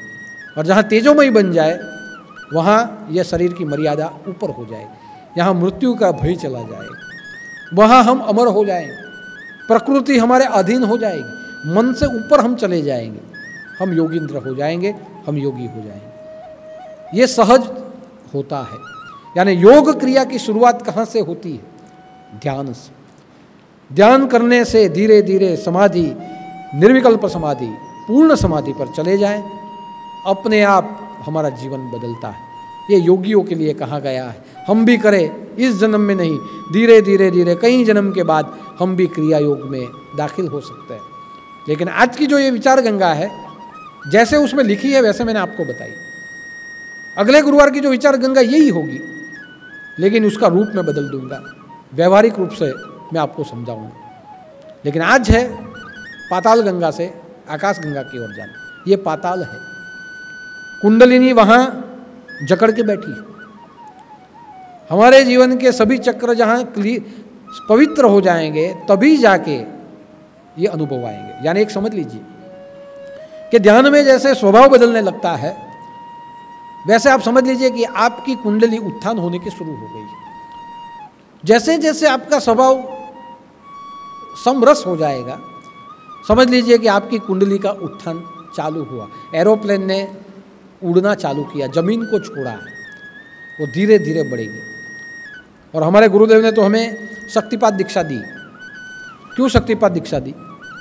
कि मैं सभी चक्रों पे तुम्हारी कुंडली ऊपर उठा के मैंने नीचे बिठा दी है, अब उसको उठाने की जरूरत नहीं पड़ेगी। अब एक ही होगा, राशि बाचिया, कि आपके चित्त को अनुभव के साथ जोड़े रखे, ध्यान करे, भजन करे, सेवा करे, अपने आप उठना चालू हो जाएगी। और जैसे अपने आप उठनी चालू हो जाएगी, आप जिस गुरु तत्व को मानते हैं वही सब जगह में आप देखने लगोगे, उसके साथ आपका मिलन होने लगेगा, आपका चित्त उसके साथ जुड़ जाएगा। और पाताल की गंगा, जो हम नरक में जीवन जीते हैं, ये सब स्वभाव हमारे बदल जाएंगे, धीरे धीरे धीरे ऊपर उठेगी, शरीर पवित्र होगा, चक्र पवित्र, स्वभाव पवित्र होगा, ऊपर जाएगी और अमृत वर्षा होगी। आकाश गंगा अमृत रस करेगी, निर्मल रस, मीठा रस। जब कुंडली निराकार हो जाती है तब योगी अपनी जीभ को ऊपर लगाते हुए वहाँ से रसपान करते हैं, और वो रसपान योगिक क्रिया करते हैं, बरसों बरसों तक उनका शरीर मृत्यु तक नहीं पहुँचता, मृत्यु से विजयी हो जाता है। लेकिन ये ध्यान से शुरू होता है और पूर्ण समाधि तक पूरा होता है। लेकिन सबसे पहले जो देखा है उसे विचारो, विचारा है उसमें चित्त को जोड़ो, अपने आप साक्षात्कार की प्रक्रिया शुरू हो जाएगी। यानी इसमें सबसे महत्व की भूमिका कौन सी है? चित्त की भूमिका है। चित्त अगर चिंता करता रहे बाहर जाके, समझ लीजिए आप पाताल में हो, नरक में।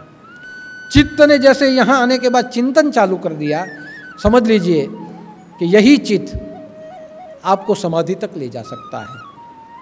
चिंतामणि ये था कि ये चित्त ही चिंता कराता भी है और यही चित्त चिंता से उगारता है। लेकिन जो पुरुष वहाँ तक पहुँच जाता है वो सब में परमात्मा को देखने लगता है, निर्मल रस पीता, आनंद में जीता है। परमात्मा जहाँ है वही आनंद है। एक बार नामदेव महाराज किसी जंगल में बैठे थे। उनके लिए ऐसे कहा जाता था कि बचपन में वो जब खेलते थे तो भगवान खेलने के लिए आते थे, ये उनके लिए कहा जाता था। भगवान के साथ खेलते थे, उसको खिलाते थे, भगवान भाग जाते थे। नामदेव महाराज के साथ भगवान खेलते थे। वो बड़े हो गए, तो जब वो बड़े भी हो गए तब भी भगवान उनके साथ खेलने के लिए आते थे। अब क्या हुआ, एक युवान आया। वो युवान ने नामदेव महाराज को कहा कि महाराज, मैंने सुना है कि भगवान आपको मिलने के लिए आते हैं, आपके साथ खेलने के लिए आते हैं, बातचीत करने के लिए आते हैं। आप उसके साथ बातचीत करते हैं, खेलते हैं, आप उसकी सेवा करते हैं, उसको खिलाते हैं, उसको पहनाते हैं। हाँ, सब करता हूँ। तो जो भगवान आपको मिलने के लिए आते हैं, मुझे भी उनसे मिलना है, आप मिलाएंगे? नामदेव महाराज ने देखा कि बच्चे की जिज्ञासा है भगवान को प्राप्त करने की। ठीक है, मिलाऊंगा। कब आऊँ? एक काम कर, आज शाम को आ जा। वो बच्चा जिज्ञासा वाला था, शाम को पहुंच गया। कितने बजे आऊँ? 7 बजे आ जा। बच्चा 5 बजे पहुंच गया। महाराज निकल गए तो 5 बजे पहुंचा, उनके साथ बैठा रहा, भजन कीर्तन होते रहे। महाराज उठे और चलते बने।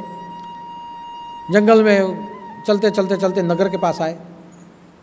वहाँ कई कुष्ठ रोगी थे, उसके पास बैठे, अपने साथ रोटियां लाए थे, वो उन्हें खिलाई, उनके जख्म साफ किए, उन्हें नहलाया, नए स्वच्छ कपड़े उनको पहनाए, खाना खिलाया, उनको बिस्तर पे सुलाया, दवा दी, बातचीत की। आए, लड़का भी उनके साथ ही रहा, सब देखा लड़के ने। आए और अपने मठ में आके सोए। जैसे सो गए वैसे बच्चे ने पूछा कि महाराज, आपने झूठ बोला है। क्यों? आपने मुझे कहा था कि मैं भगवान से तुम्हें मिलाऊंगा, आपके पास भगवान मिलने के लिए आते हैं, आप भगवान से मिलते हो, तो आपने भी मुझे कहा था कि मैं तुझे भगवान से मिलाऊंगा, 7 बजे आ जाना। मैं आ गया, आपके साथ आया भी, आपने भगवान को नहीं मिलाया। नामदेव महाराज ने कहा, कैसे नहीं मिलाया? क्यों? तुम मेरे साथ आए थे ना, तो मैं आया था, तो वहाँ तो मैं भगवान से ही बात कर रहा था। नहीं, वहाँ भगवान नहीं थे। मैंने भगवान को खिलाया, मैंने सुलाया, नहलाया। नहीं, वो भगवान नहीं थे, वो कुष्ठ रोगी थे। तब नामदेव ने कहा, अरे मूर्ख, वही तो भगवान था। मैंने उसी में ही तो मैंने भगवान को देखा था। मेरे में जो था वो उसी में था, इसलिए मैंने उसे खिलाया, उसे पिलाया, उसे सुलाया। मूर्ख, वो कुष्ठ रोगी नहीं थे, वो जो भी थे वो सब भगवान थे, और मैंने उसकी सेवा की, तू नहीं देख पाया। बालक ने कहा, मैंने नहीं देखा, मैं नहीं देख पाया। ठीक है, ध्यान करो, भजन करो, जो देखी बा, देखी बिचारी बा, उसमें सोचो, बार बार मेरे साथ आओ, एक दिन ध्यान से साक्षात्कार हो जाएगा। मैं जो देख रहा हूँ जिसमें भगवान, तुझे सब में भगवान दिखाई देंगे, मैं तो उसी में भगवान को देखता हूँ, वही मेरा भगवान है। अब सोचिए, जहाँ ये सब हो जाता है, जहाँ निर्मल रस पिया जाता है, वहाँ अपने अंदर की मधुरता बाहर बैठे हुए परमात्मा तक पहुँच जाती है। और परमात्मा से हम सब के साथ, जड़ और चेतन सब में परमात्मा के साथ हम जुड़ जाते हैं। ये वास्तविकता का विचार गोरखनाथ जी ने रखा है। और इसलिए गोरखनाथ जी की गोरखबानी सब में परमात्मा को देखना सिखाती है, चित्त को अनुभव में जोड़ना सिखाती है, और धीरे धीरे गुरु सानिध्य में रहते हुए हमारे चित्त को समाधि तक जोड़ना सिखाती है। तब जाके हम आनंद में जिएंगे। साधु संतों को दुख नहीं होता, क्यों? सब में परमात्मा देखते हैं और आनंद से जीते हैं। हम भी आनंद में जिएंगे, ये आनंद रस को हम पिएंगे। लेकिन कब? जब हमारा चित्त अनुभव से जुड़ जाए और परमात्मा को जो देखा है उससे भी ज़्यादा हम सोचें और समझें। तो यही वाणी गोरखनाथ जी की थी, और यही वाणी हमें सिखाती है कि हमारे गुरुदेव का जीवन भी ऐसा ही था। आज जो आश्रम में प्रवृत्तियाँ होती है, ये सब भी ऐसी ही प्रवृत्तियाँ है, और आगे जाके यही प्रवृत्तियों में आपका चित्त अगर जुड़ा रहा, परमात्मा को कहीं ढूंढने की जरूरत नहीं। जहाँ जहाँ गुरुदेव जाएंगे, वही वही आपका मन भी उसके पीछे पीछे जाएगा, वहीं आप परमात्मा के दर्शन भी आप कर पाएंगे। तो इसलिए आज की विचार गंगा अलग रूप से आपके सामने मैंने रखी। यौगिक क्रिया सहजा सहज वास्तविक जीवन में होती है, उसे समझे, व्यापक परमात्मा को देखे, सब में परमात्मा को देखे, अपने चित्त को अनुभव के साथ जोड़ते हुए गुरु चरणों में लगा दे, तब जाके वास्तविक रूप से हम उसे देख पाएंगे। तो आज के दिन, आज की गोरखबानी के दिन, हम सब गोरखनाथ जी के चरणों में प्रार्थना करते हैं कि हमने परमात्मा को देखा है, हमारे गुरुवर्य में ही हमने परमात्मा को देखा है। देखने के बाद आंख बंद करके उससे सोचा है, और सोचने के बाद जब हमारा चित्त उनके अनुभव में जुड़ गया, तो खुली आंखों से भी हमने हर जगह, हर मानवों में, हर प्राणियों में सर्वभूत हिते रथा, मानव ही माधव है, विश्व एक कुटुंब है, ऐसे हमने देखा है। और उसी को हम बार बार हमारे अनुभव के साथ जोड़ते रहे हैं। हम आपको यही प्रार्थना करते हैं, यही हमारा अनुभव ध्यान बने, यही ध्यान से हमें साक्षात्कार हो, और यही साक्षात्कार के द्वारा हमारे गुरुदेव ने जो हमें शक्तिपात दिया है, हमारी कुंडलिनी मूलाधार चक्र से उठती हुई, पाताल गंगा से उठती हुई, ब्रह्मांड की गंगा सहस्त्राल चक्र तक पहुँचे, और वहाँ आनंद रस हम पिए, और पूरी सृष्टि से आनंद के साथ हम जिए। ऐसी हम आपके चरणों में प्रार्थना करते हैं। हमारा चित्त चिंताओं से मुक्त हो जाए, और परमात्मा व्यापक है उसके चिंतन में लग जाए, ऐसी प्रार्थना हम करते हैं। बार बार नमन करते हैं, 25 बार गुरु मंत्र बोलते हैं।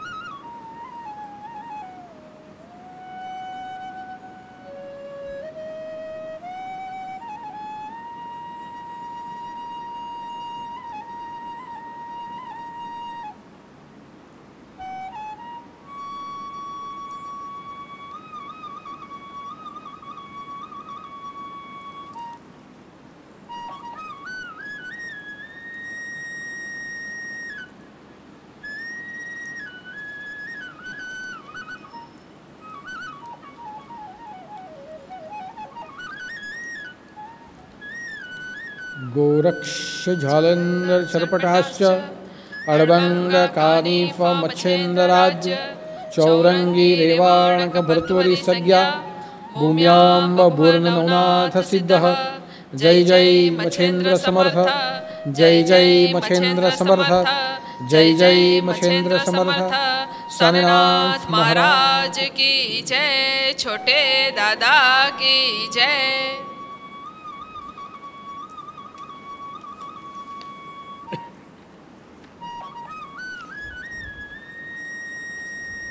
यह हफ्ते में भी भंडारे में सीधे अन्न का योगदान हुआ है।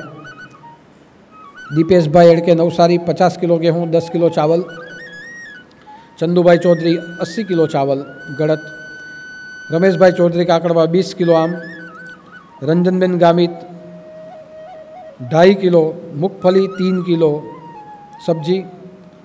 घनश्याम भाई चौधरी 40 किलो लौकी।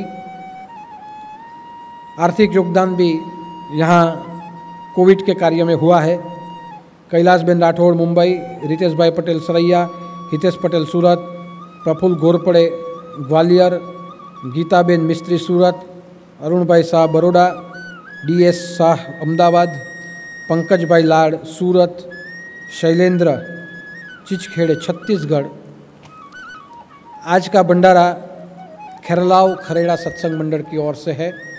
हर साल उनके द्वारा भंडारा किया जाता है और भंडारे में वो सब सीधा अन्न लेके आते हैं और यहाँ ही भोजन बनाते हैं।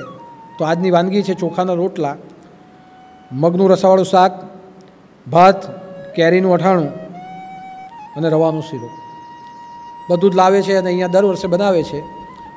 એમને પોતાને એવી ઈચ્છા થઈ ગઈ કે મગનું રસાવાળું શાક બનાવીએ, કારણ કે મગ પૌષ્ટિક અને હોસ્પિટલની અંદર પણ આ શાક જાય તો પ્રોટીનવાળું ખાવા મળે। તો એ પ્રમાણે આજે અહીંયા પણ અને રિક્ષા જે રસ્તા ઉપર જાય છે, વૃદ્ધાશ્રમમાં પણ જાય છે, ત્યાં પણ રોટલા અને શાક ભંડારાના પ્રસાદના રૂપમાં પહોંચશે। મારા મનથી જ ઈચ્છા એવી હતી, મેં મનથી જ વિચારતો હતો કે મગનું શાક બને અને એ લોકોએ હમેથી જ કીધું કે અમારે મગ જ બનાવવા છે। એટલે આવું થઈ જાય। આનું નામ કહેવાય અહીંયા અને પરમાત્માનું જોડાણ, કે મારે પણ મગ ખાવાની ઈચ્છા હતી ને એ લોકોએ મગ બનાવી દીધા। तो आप समझिए कि मुझे बोलने की ज़रूरत नहीं पड़ती, अंदर से जो मैं इच्छा प्रकट करूँ वो आप तक पहुँचती है और माध्यम आप बन जाते हो। कि मुझे इच्छा थी कि मैं रास्तों के ऊपर भी मग का साग खिलाऊं और वो सामने से बोले कि हमें यही बनाना है, बोला नहीं गया, सामने से बोले। तो ये एक वास्तविक भावना है, वास्तविक योग है। परमात्मा मेरे में भी है, आप में भी है, सब में। मगर मैं जैसी इच्छा करूँ, आप माध्यम बन जाओ, ये भी एक बहुत बड़े जीवन का एक साक्षात्कार है। हमारी शुरुआत साक्षात्कार से ही होती है। तो इस प्रकार आज का भंडारा सत्संग मंडल ने किया है। सभी भक्तों को भरपूर तंदुरुस्ती मिले, सेवा योग मिले, सबके जीवन में साक्षात्कार घटे, ऐसी प्रार्थना परमात्मा के गोरक्षनाथ जी के चरणों में मैं करता हूँ। दूसरी महत्व की बात कि हर बार धुंधलीनाथ प्रवास जेठ वध अमास के बाद के रविवार को हम जाते थे। शुक्रवार 9 तारीख जेठ वध अमास है और हर बार प्रोग्राम होता था। एक साल पहले हमने महामारी के चलते प्रोग्राम को स्थगित किया था। इस साल भी महामारी चालू है और केस काफ़ी बढ़ रहे हैं, तो धुंधलीनाथ का जो प्रोग्राम है उसे हम स्थगित करते हैं। धुंधलीनाथનો प्रोग्राम દર વર્ષે થાય, એ આ વર્ષે પણ આપણે સ્થગિત કરીએ છીએ, કેન્સલ કરીએ છીએ। અહીંયાથી કોઈ જવાનું નથી, કોઈ પ્રોગ્રામ કરવાના નથી આપણે, અને હું પણ જવાનું નથી। હા, કોઈની ઈચ્છા થાય અને જાતે પોતે ગાડી લઈને જાય અને ત્યાં પૂજા કરે, એમની રીતે કરી શકે છે, પણ હું જવાનો નથી અને કોઈને ત્યાં ભેગા કરવાનો નથી। પણ તમારી મનની ભાવના હોય તો જાઓ અને પૂજા કરો, વાંધો નથી। પણ એટલું ધ્યાન રહે કે ત્યાં જાય તો પછી એવું રાખજો કે આપણા થકી એ ગામમાં કોઈ તકલીફ ન પડે, એટલે થોડું ડિસ્ટન્સ રાખીને દરેક કામ કરજો। બાકી જાહેર પ્રોગ્રામ આ વખતે આપણે કેન્સલ રાખીએ છીએ। તો આની નોંધ બધા લે અને એ પ્રમાણે ગોરખબાનીના પ્રવચનો સાંભળો। આગલા ગુરુવારે આ જ વિચાર ગંગાને નવી રીતે આપની સામે મૂકીશ। મારી અંદર જે પ્રમાણે મંથન ચાલે એ રીતે ગોરખબાણીના પ્રવચનો આપની સામે કરી રહ્યો છું। આ ગોરખબાણીના પ્રવચનો કદાચ તમે યુટ્યુબ ઉપર ખોલશો તો કોઈના દ્વારા બહુ થયા નથી। ઓશો રજનીશે કર્યા છે, પણ એની અલગ રીતે એણે બહુ ઊંચી રીતે કર્યા છે, પણ એ સિવાય બીજા કોઈએ કર્યા નથી। એ સિવાય જો પછી કોઈએ કર્યા હોય તો હું શરૂઆત કરી છે ગોરખબાણીના પ્રવચન કરવાની। એટલે તમે યુટ્યુબ ખોલજો તો તમને ખબર પડશે કે ગોરખબાણી બોલી છે ખરી, ગાઈ છે, પણ સમજાવવાનું કામ ઓશો રજનીશે કર્યું હતું। ત્યાર પછી મને એવું થયું ભગવાનની કૃપાથી, ગોરખનાથજીની કૃપાથી કે મને જેવી સમજ પડે તેવી સમજથી હું તમારી સામે મૂકું, ત્યાર પછી બીજા કોઈ સમજાવી નથી. માટે આ ગહન વિષય છે. પ્રવચનો પણ લાંબા આવશે. એમ પણ તમે ઘરે જ બેઠા છો તો બેઠા બેઠા સાંભળવાની તૈયારી રાખો. હું પહેલાં જ કીધેલું કે ભલે તમે ગુરુવારે અહીંયા નથી આવી શકતા, પણ પ્રવચન તમને ભંડારાના રૂપમાં જ પ્રવચન આપીશ. પ્રવચન લાંબુ જ આપીશ કે જેમાં રોટલો બી હોય, શાક બી હોય, દાળ બી હોય, ભાત બી હોય અને ફરસાણ બી હોય, બધું જ હોય. હું પ્રવચન મુઠ્ઠીથી નહીં આપું, જોડી ભરી ભરીને આપું છું. માટે ધ્યાનથી સાંભળજો. કંટાળો આવે તો બંધ કરજો, પાછા બેસજો, પણ ચિત્તને એની સાથે જોડવાનો પ્રયત્ન કરો. ભગવાન ગોરખનાથજી ત્યાં પણ છે, અહીંયા પણ છે. तो आज ना गुरुवार है, आज को गुरुवार को बस इतना ही.